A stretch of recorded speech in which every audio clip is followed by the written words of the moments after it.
அஸ்ஸலாமு அலைக்கும். இன்றைக்கி நம்ம என்னுடைய டைலரிங் கோர்ஸ் மினி ஆல்பத்தை பார்க்கலாம் வாங்க. இது எம்ப்ராய்டிங் வகைகள், இது 2 விதமான தலக்காணி உரைகள், இது மாஸ்க், இது ஜெட்டி ஹார்ட் ஷேப் டிசைன், இது நிக்கர் சாண்டா க்ளாஸ் போடுற மாதிரி, இது பெட்டிகோட் டைப் 1, இது பெட்டிகோட் டைப் 2, இது கவுன், இது பாவாடை சட்டை, இது 2 துண்டு பாவாடை, அதாவது பாட்டி பாவாடை சொல்லுவாங்க. இது 6 துண்டு பாவாடை நம்ம யூஸ் பண்ணுறது. இது பாடி டைப் 1,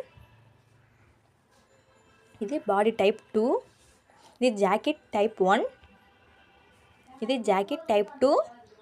2 விதமான கழுத்து வகைகள், 2 விதமான கை வகைகள், இது லைனிங் ஜாக்கெட், இது சுடிதார், இது பேக்கெட் டிசைன். உங்களுக்கு இதில் எது பிடிச்சிருக்குன்னு கமெண்ட்ஸில் சொல்லுங்கள். Thank you all.